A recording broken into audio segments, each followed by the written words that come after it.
Parada de mãos, considerada por muitos como o elemento mais importante dentro da ginástica artística, pois dá base para diversos outros elementos. Então, é sempre muito importante se trabalhar a parada de mãos desde o início do processo de ensino-aprendizagem dentro da ginástica.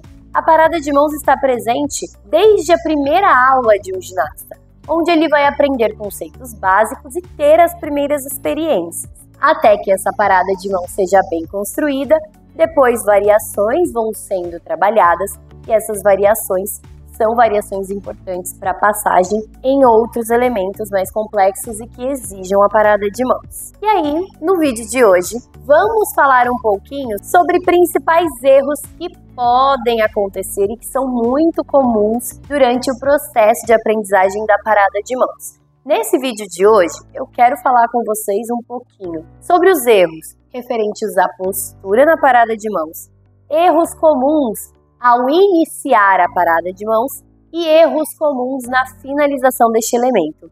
Bora lá? Antes de tudo, eu preciso falar para você, na verdade relembrar, porque já tem vídeo sobre isso, as 4 forças essenciais da parada de mãos. São elas: crescer ombros, que é uma força de empurrar a superfície em que está apoiado, e colocar os ombros na direção das orelhas. Força de fechar peito, que é uma força em que nós falamos para o aluno guardar as costelas, e com isso o peito fica mais encaixadinho e mais estável. Força de contrair abdômen, com essa força estabilizando e alinhando o tronco. E força de contrair glúteos, para travar o quadril e assim evitar instabilidade para que o quadril não rotacione durante a realização da parada. Obviamente que existem outras forças que também fazem parte da parada de mãos, considerando a parada de mãos básica, a parada de mãos simples, como por exemplo, manter as pernas estendidas, ponta de pé, juntar as pernas e por aí vai. Mas é sempre importante a gente lembrar dessas 4 principais, porque sem elas não existe encaixe corporal, não existe alinhamento. Agora vamos para os principais erros que podem acontecer quando um aluno está aprendendo a parada de mãos. O principal erro tem uma relação muito direta com o alinhamento do corpo no ar. Então, muitas vezes o aluno fica curvado e não totalmente alinhado na vertical. Esse erro a gente chama de parada selada.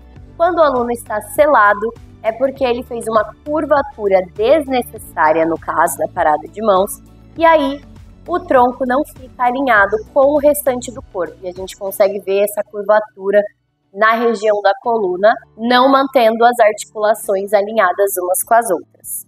Também existe o oposto, que é quando o aluno não chega totalmente na vertical e aí os pés não estão na mesma linha das mãos e as articulações também não ficam alinhadas quando nós observamos a parada de lado, pela lateral, que é a parada carpada. Quando a parada está carpada, isso significa que faltou um alinhamento e um encaixe lá na região do quadril. Então, muitas vezes, faltou um pouco de realizar a força de contrair glúteos.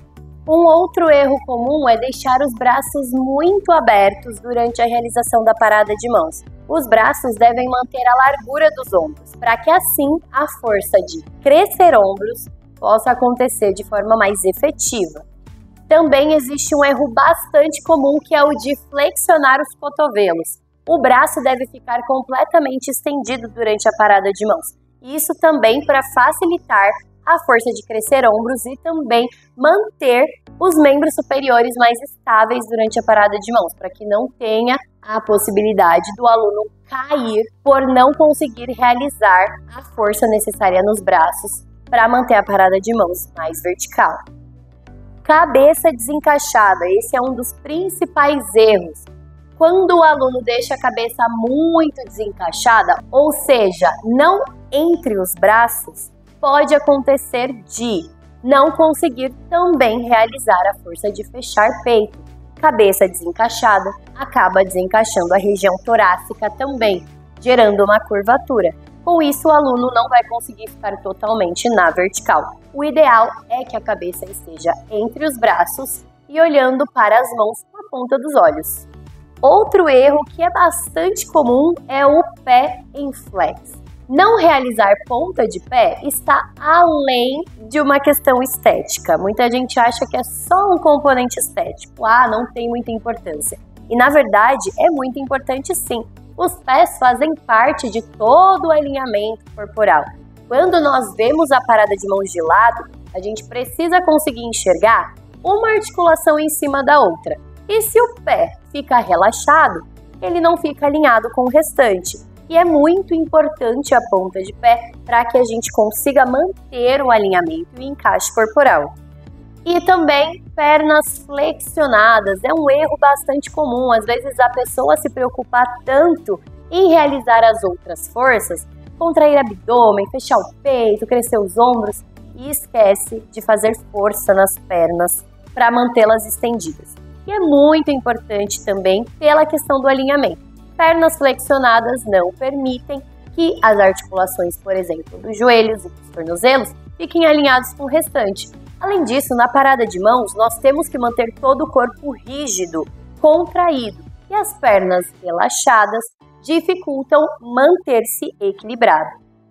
E agora, vamos para alguns erros comuns que os alunos cometem quando estão fazendo a entrada para a parada de mãos, ou seja, quando eles vão iniciar o apoio invertido, quando vai se posicionar para apoiar as mãos no chão e chutar para a parada de mãos.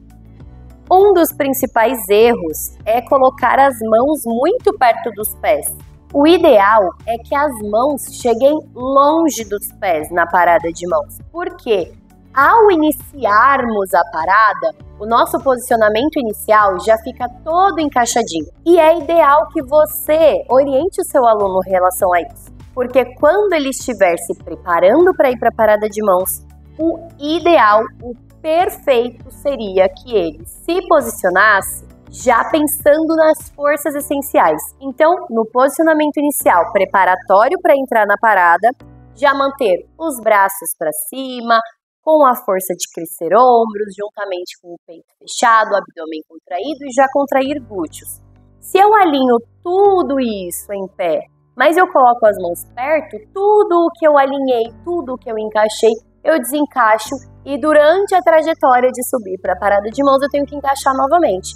Então, quanto mais longe a mão chegar dos pés, melhor, porque você já entra mais retinho. Então, o ideal é colocar as mãos longe dos pés no início da parada de mãos. Outro erro bastante comum no início é, ao invés de pisar a perna da frente para frente, acabar voltando ela um pouquinho antes de subir para a parada de mãos. Esse erro é muito comum. Com isso, o aluno pode acabar desequilibrando e não tendo o impulso suficiente de chute para chegar na vertical. O ideal é, ele inicia posicionado, bem alinhadinho, com a perna da frente pisando na frente, mas sem colocar muito apoio nela. E aí, todo o peso vai ficar na perna de trás, nessa posição inicial. E aí, quando estiver indo para a parada de mãos, transferir o peso da perna de trás para a perna da frente, pisando mais à frente, para depois chegar às mãos e dar o impulso. E um outro erro comum também, quando o aluno está aprendendo a parada de mãos, é querer subir muito a perna da frente antes de pisar para chegar na parada de mãos. É importante que o aluno vá para a parada de mãos gastando o mínimo de energia possível, porque a gente sempre deve considerar que a ideia ao realizar a parada de mãos é subir e ficar, se manter, se equilibrar. Então isso já demanda bastante energia e concentração. Quanto menos energia você gastar durante este processo de apoiar as mãos, chutar e chegar na parada, melhor. Uma forma de gastar energia desnecessária é dar muito impulso para cima com a perna da frente, é subir muito ela antes de pisar ela no chão. Ela deve ficar baixinha já, pré-posicionada para quando você fizer a transferência de peso da perna de trás para a perna da frente, ela não precisa subir e depois descer. Ela só vai pisar um pouco mais à frente para chegar todo o peso nela. Não tem necessidade de trazer tanto para cima a perna da frente antes de ir para a parada de mãos.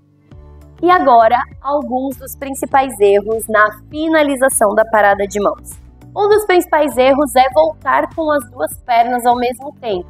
Isso dificulta levantar rapidamente. O ideal é falar para o aluno que a finalização deve ser igual ao início. Se ele inicia uma perna na frente da outra, chuta uma perna de cada vez, ele deve voltar com uma perna de cada vez também. E, idealmente, ele volta com a perna que subiu por último, porque aí ela vai pisar na frente e a outra vai voltar atrás, voltando exatamente na mesma ordem que ela estava no começo. Suponhamos que o aluno começou com a perna direita atrás e a esquerda na frente. Quando ele retornar, ele deve retornar idealmente com a perna esquerda na frente e a direita atrás também. Também é um erro muito comum o aluno, ao invés de pisar a primeira perna na frente e a segunda atrás, a perna que volta por último acabar não voltando com o impulso suficiente para pisar atrás e acaba pisando na frente da primeira. Isso mostra que o aluno teve um certo desequilíbrio e, para compensar isso, precisou pisar a perna na frente. E o ideal é voltar uma perna de cada vez. A primeira perna volta na frente e a segunda perna volta atrás. E no momento que estiver retornando, já empurrar o solo para levantar o tronco e finalizar na posição idealmente do afundo. E um outro erro que também é bastante comum é demorar para levantar na finalização da parada de mãos. O ideal é quando a primeira perna chega no chão, enquanto a segunda perna está indo para trás, você já empurrar o chão com as mãos para ir levantando o tronco. Se você demora para empurrar o chão, as pernas chegam e fica mais difícil de você levantar. Quanto mais você coordenar essa finalização, mais fácil e melhor vai ser para chegar no afundo, que é o posicionamento ideal de finalização. E o principal erro que os alunos cometem quando estão aprendendo a parada de mãos é finalizar de qualquer jeito. Às vezes o aluno até entende que tem que chegar uma perna de cada vez, pisar a primeira perna na frente e a segunda atrás, levantar o tronco, mas volta todo relaxado. A parada de mãos deve ser consciente e encaixada, alinhada do início ao fim. Não permita que o seu aluno faça a parada de mãos bonita, maravilhosa e na volta retorne relaxado. Faça questão de que ele finalize na postura ideal. E é isso, espero que você tenha gostado da temática de hoje. A parada de mãos, apesar de ser um elemento básico, ele tem as suas complexidades, mas é sempre importante trabalhá-lo desde o início. Se você gostou do vídeo, deixe o seu like, se inscreva no canal e compartilhe para que mais pessoas possam conhecer sobre o mundo da ginástica. E no mais, nos vemos nos próximos vídeos. Até lá e somos todos ginastas!